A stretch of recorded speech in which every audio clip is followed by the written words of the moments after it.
Hi అండి. అందరూ ఎలా ఉన్నారు? బాగున్నారా? ఈరోజు 'బ్రహ్మముడి' సీరియల్ వచ్చి చాలా అంటే చాలా బాగుంటుంది. సీరియల్లోకి వెళ్ళిపోతాం రండి. ఈరోజు కళావతి ఇంట్లోంచి బయటకు వస్తుంటే రుద్రాణి ఆపుతుంది కదా! అప్పుడు ఒక డైలాగ్ వాడుతుంది రుద్రాణి మీద. నీ భర్త ఎక్కడున్నాడో తెలియదు. చనిపోయాడంటే నీకు పౌరుషం వస్తుంది. అలాంటిది నా భర్త నా ముందే ఉంటూ నా కళ్ళ ముందే తిరుగుతున్నాడు అని చెప్పినా నువ్వు నమ్మకపోతే నేనేం చేయాలి? ఆ ఇంటి నుంచి ఈ ఇంటికి ఎంత దూరమో ఈ ఇంటి నుంచి ఆ ఇంటికి కూడా అంతే దూరం. నా జోలికి వస్తే మాత్రం నేను ఊరుకునేదే లేదు అంటూ వార్నింగ్ ఇస్తుంది కళావతి. రుద్రాణి సైలెంట్గా ఉంటుంది. అప్పుడు రాజు తండ్రి ఇలా అంటాడు, నీకేం కావాలో చెప్పమ్మ కావ్య, అన్నీ నేను తెచ్చి పెడతాను అంటాడు. అంటే మావయ్య, మీరు కూడా నన్ను బయటికి వెళ్తే ఈ దుగ్గురాల వారి పరువు పోతుందని భావిస్తున్నారా అని అంటుంది. అప్పుడు కళావతి మామయ్య ఇలా అంటారు, అది కాదమ్మా, ఏంటి మామయ్య గారు మీరు చెప్పేది? నేను జీవితంలో ఎప్పుడు ఒంటరిగానే పోరాడవలసి వస్తుంది. నా భర్త నా బతికే ఉన్నాడన్న కూడా నమ్మలేదు. నేను ఏదైనా సాధించిన తర్వాతే నన్ను నమ్ముతున్నారు. ఎందుకు నా తలరాత ఇలా ఏడ్చింది అంటూ బాధపడుతుంది. మామయ్య గారు, మీరేదైనా అనుకోండి, నేనే తప్పు చెయ్యట్లేదు. నా గమ్యం ఏంటో, నా ప్రయాణం ఏంటో మీకు తెలీదు. నాకు ఎలా మీరు సాయం చేస్తారు? నేనే వెళ్తే గానీ ఆ పని అవ్వదు. నేను వెళ్తున్నా అంటూ వెళ్ళిపోతుంది. అప్పుడు రుద్రాణి ఆ పన్న దగ్గరికి ఇలా వస్తుంది. అదేంటి వదిన, నువ్వు అంత సైలెంట్గా ఉన్నావు? అన్నయ్య నిన్నేసి మాటలు అంటుంటే ఒక్కటి పీకింట్లో కూర్చోబెట్టగా అని అంటుంది. అప్పుడు ఆ పన్న ఇలా అంటుంది, ఏమని అనమంటావు? దాని మాటల్లో నిజాయితీ ఉంది. అదేమైనా చెడు తిరుగులు తిరుగుతుందా, లేకపోతే ఏదైనా షాపింగ్లకు వెళ్తుందా దాన్ని ఆఫ్ చేయడానికి? దాని కర్తవ్యం ఏంటో దానికి తెలుసు. అది మన అందరి గురించి ఆలోచిస్తుంది కానీ తన గురించి ఎప్పుడు ఆలోచించదని అందరికీ తెలుసు. అలాంటప్పుడు తనని ఎలా ఆఫ్ చేయమంటావు? నువ్వేమో చనిపోయాడంటావు, వాస్తవంగా రాజు లేడు అంటావు, కానీ కావ్య మాత్రం నా కొడుకు బ్రతికే ఉన్నాడంటూ నాకు మళ్ళీ ఊపిరి పోస్తుంది. అలాంటప్పుడు ఈ జ్ఞాపకాల్లో బతకడమే నాకు బాగుంది. కావ్య ఏం చేసినా నాకు మంచిగానే ఉంటుంది.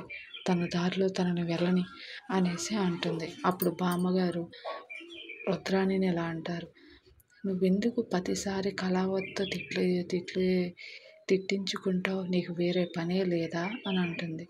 అప్పుడు స్వప్న ఇలా అంటుంది, అవునమ్మమ్మ గారు, మా అత్తయ్య గారికి ఎదుటి వాళ్ళకి చెప్పడమే కానీ తన జీవితంలో ఏం జరిగింది అనే విషయం మర్చిపోతుంది. తినే 20 సంవత్సరాల క్రితం మా మామయ్య గారిని వదిలేసింది. ఆయన ఉన్నారో పోయారో కూడా తెలియదు. కానీ ఈవిడి వాళ్ళకి నీతులు చెప్పడానికి బయలుదేరింది. సిగ్గుండాలి, చిన్నపిల్లల చేత కూడా అనిపించుకుంటుంది అంటూ లోపలికి వెళ్ళిపోతుంది స్వప్న. తర్వాత అలా ఆలోచిస్తూ ఉంటుంది రుద్రాణి. ఈ లోపల కావ్య బయలుదేరి రాజు ఇంటికి వెళ్తుంది. తలుపు కొట్టగానే రాజు తలుపు తీస్తాడు.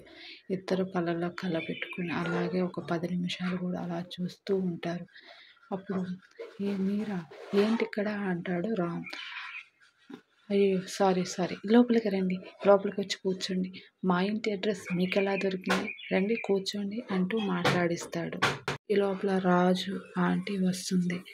ఆంటీ, నేను చెప్పాను కదా ఒక అమ్మాయిని కాపాడానని, తనే ఇంటికి వచ్చింది.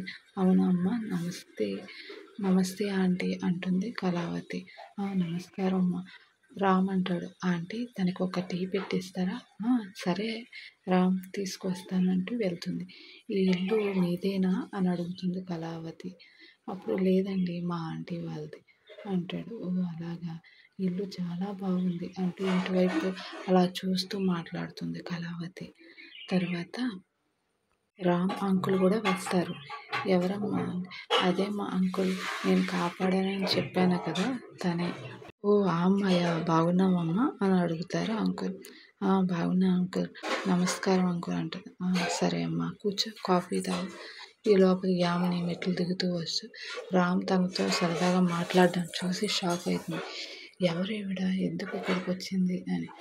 అప్పుడు రాముని అడుగుతుంది, ఎవరు రామ్ అంటే, మాదా జన్మల బంధం, ఈమెవరో నీకు తెలియదా? నాకు తెలుసు అంటాడు రామ్. అప్పుడు కళావతి యామిని అట్లా షాక్లో ఉండి ఒకరి ముఖాలు ఒకరు చూసుకుంటారు. అప్పుడు రామ్ అంటాడు, లేదు జస్ట్ జోక్ చేశాను యామిని, నేను అప్పుడు యాక్సిడెంట్ అయితే తనను కాపాడానని చెప్పాను కదా ఆ అమ్మాయి అని అంటుంది. ఓ ఆవిడ, మీ పేరు యామిని, ఓ నైస్ నేమ్ అంటుంది కళావతి. తర్వాత అయ్యో మీ పేరే అడగలేదు రామ్ అంటాడు. నా పేరు కళావతి. కళావత చాలా ట్రెడిషనల్గా ఉంది పేరు. ఈ రోజుల్లో కూడా ఇలాంటి పేర్లు పెట్టుకుంటున్నారా? మీ అమ్మ నాన్న చాలా గ్రేట్ అంటాడు రామ్. ఇది మా అమ్మ నాన్న పెట్టిన పేరు కాదండి, నన్ను చాలా ఇష్టపడిన వ్యక్తి పెట్టిన పేరు ఇది అంటుంది. అవునా, చాలా బాగుంది అని అంటాడు రామ్. తర్వాత సరదాగా అవన్నీ మాట్లాడుకుంటూ ఉంటారు. తర్వాత మళ్ళీ కళావతి బయలుదేరుతుంది. నేను వెళ్ళొస్తాను రాజ్ అంటుంది. అందరూ షాక్ అవుతారు. ఓ సారీ రామ్ కదా, వెళ్ళొస్తాను రామ్ అని సెకండ్ ఇస్తారు. ఫస్ట్ సెకండ్ ఇవ్వడంతో ఆ టచ్కి రామ్కి తనతో ఎప్పుడో పరిచయం ఉన్నట్టుగా, తనెవరో నాకు తెలుసు అనే భావన కలుగుతుంది రామ్కి.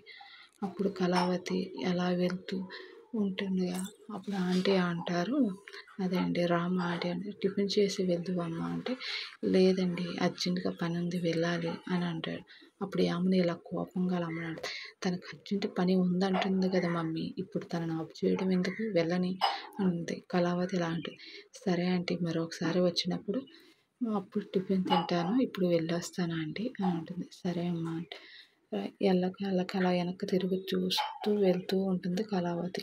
ఈ లోపల రామ్ అక్కడికి హాల్లో కనబడట్లేదని పైకి ఎక్కి డాబా ఎక్కి అక్కడి నుంచి చూస్తూ ఉంటాడు. అప్పుడు కళావతిని రామ్ పైనుంచి చూస్తున్నాడు కదా, మీరు అలా చూడొద్దండి, నాకు వెళ్ళాలనిపించడం లేదు, మీ దగ్గరే ఉండాలనిపిస్తుంది, ఎందుకండి మన మధ్య ఎంత ఎడబాటు అంటూ ఫీల్ అవుతూ ఉంటుంది.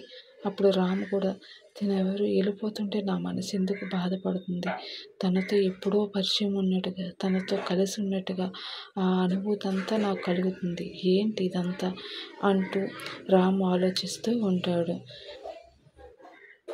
వీడియోలో ఏం జరగబోతుందో చూద్దాం.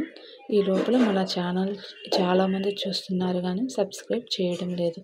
ఒక్కసారి మన ఛానల్ని సబ్స్క్రైబ్ చేసుకోవచ్చు కదా.